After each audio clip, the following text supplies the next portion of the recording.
Hello to the Masterpiece Lounge. How are you?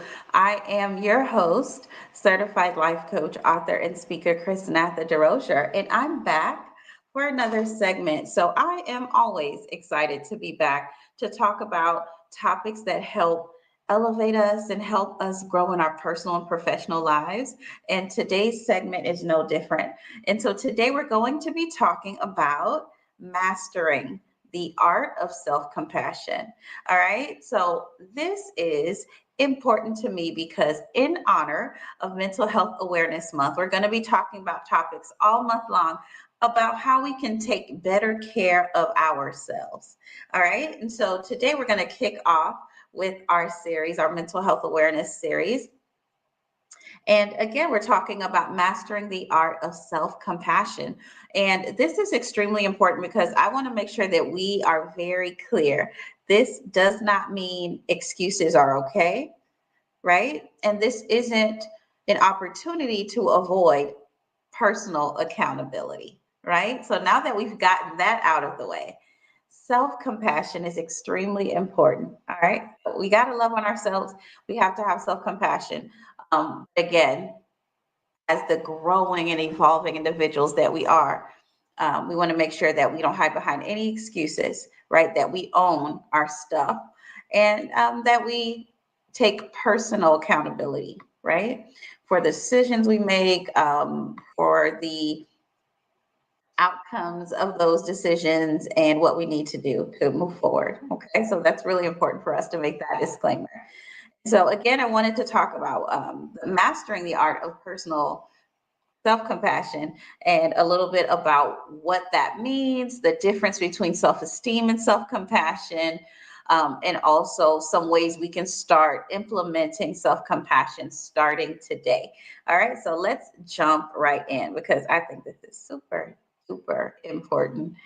Talk about what self compassion is. Okay, so self compassion is practicing treating yourself with the same kindness and understanding that you would offer someone you really care about, right? Being mindful of your own pain, things that you're dealing with, recognizing your shared humanity, right? That not only other people are human and they deserve grace, but you do too, right? And so that same kindness and that love and that support that you offer to other people, offering that and learning to offer that to yourself.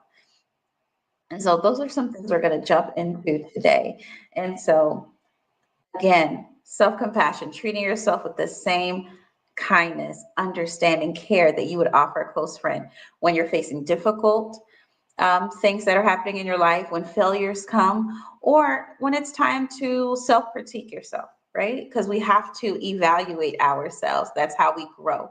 But it involves recognizing that being imperfect, which we all are, and experiencing pain or hardship is normal in this human experience. You will experience great moments, but you will also experience really tough ones too.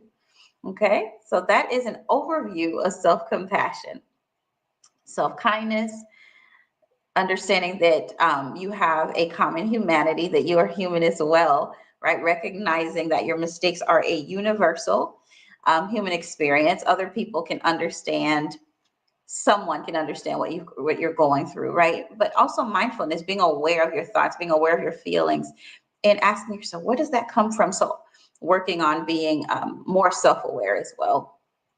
Also, I did want to share with you the difference between self compassion, the difference between self compassion as well as self esteem. So, self esteem can fluctuate, right? It's based on external factors, it can be based on achievements, but self compassion is more stable, more unconditional. Okay, so for self esteem, the focus could be revolving around self assessment, around judgments, right? Um, are you successful? What is your definition of success? But then self compassion, of course, is a bit different, right? It's talking more about how to treat yourself, treating yourself well with kindness, offering grace, And also it could lead to greater resilience as well. Okay. So that's really important for us to know. I wanted to also share some examples of some harsh self-talking. Again, we want to make sure that we don't do this. And if you hear yourself in some of the things that I shared today, then I want you to really take a moment, evaluate, because it's not about beating yourself up. We must have compassion for ourselves. So the question is, how do you talk to you, right? We just had a segment recently about positive self-talk. And so I just wanted to highlight some negative self-talk so you can see the difference. And are these some things that you're saying to yourself? So some examples of negative self-talk are, I'm a failure. I can't do anything right. I'm not good enough. I always mess up. I'm not smart enough, right? I'm a loser. I'll never be successful. I'll never be married. I'm going to fail. Everything always falls apart. I will not succeed. I can't do anything right. This always happens to me. Okay. Or it's just too hard and I'm not able to do it. There's no point in trying. All of these are examples of negative self-talk. And so if these are some phrases that you use about yourself, I want you to take a moment and think about that. How can we be more aware of this and redirect these thoughts, redirect this language, right, into the positive self-talk that we talked about recently.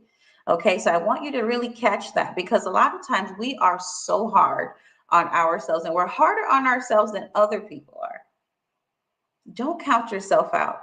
Don't let that be the first thing that you do. I can't do this. It's hard. Come on. Come on. You were created for such a time as this. And so it's imperative that you try and that you just don't lean on your own understanding, but you lean on the Lord as well. Okay? That's really important. Now, how do we cultivate self-compassion? How is that something we build, right? That we start to do? Well, let me share some ways that we can start doing that. First, acknowledge and accept what you're going through. Don't suppress your feelings. Don't judge your feelings. Your feelings are your feelings, right? Acknowledge that you're having a hard time. Acknowledge that you're not happy with where you are in life. Acknowledge that you thought you would be further along at this point in your life. That is okay, and that is normal. Okay, so I hope I just set some people free right there. Also, number 2, practice mindfulness. We bring this up quite a bit. Pay attention to your thoughts. Where does this thought come from? Why do I feel the way I feel? Is there evidence to support this thought? That's important. Is there evidence to support this thought? That's how we confront a limiting belief, right? A self-limiting belief. What am I thinking? How am I feeling? Where's this coming from? Is there evidence to support this thought? Right? Because mindfulness helps us become more aware of our inner experience, making it easier to respond with compassion, even to ourselves. Number 3, recognize your shared humanity. You are human. You are human. You are human. You're not a robot. You go through things that aren't always awesome. And guess what? We do too. So this can help you feel less isolated. Don't hide yourself. Don't isolate when life gets hard. That can be dangerous. Don't live in your head. We get it. We're going through experiences. Share that with others, okay? Number 4, treat yourself with kindness. Treat yourself with kindness. Replace harsh criticism with words of encouragement and understanding. I know I can do this. I'm going to try again. There's room for opportunity, and I'm going to do well this time around, right? This can help you feel, again, this will be helpful if you start to imagine what you would say to a friend in a similar situation. What advice would you give to someone you care about this particular thing? Apply those words to yourself. Number 5, practice loving and kindness. Practice it, right? So cultivate feelings of love and care for yourself. Start small. What are some things you can do today to love on you? Can you have a slow morning? Can you wake up a little bit earlier? Can you get some sun, right? Make yourself a nice cup of tea. Write in your journal. Take some time for you, right? Focus on your breathing. Say your affirmations. Use the word of God as your affirmations, right? Because we're speaking life into ourselves. Number 6, I want you to prioritize self-care. And as we talked about before, self-care can look different for so many of us, right? Self-care is very different for many of us. It looks different for me as it will look for you. So what does self-care look like? And so I want you to think about that.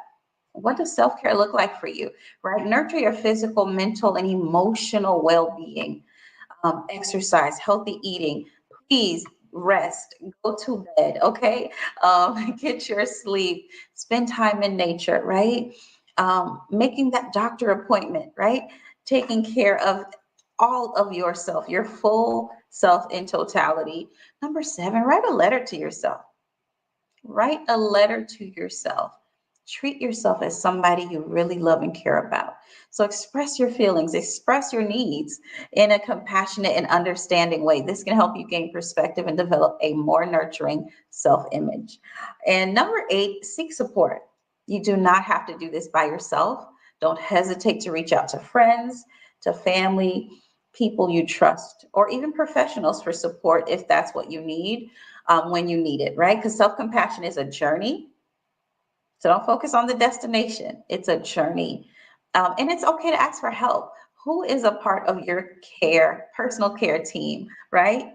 Is that your life coach, therapist, friends, your prayer partners, right? Your support groups, whatever that looks like for you.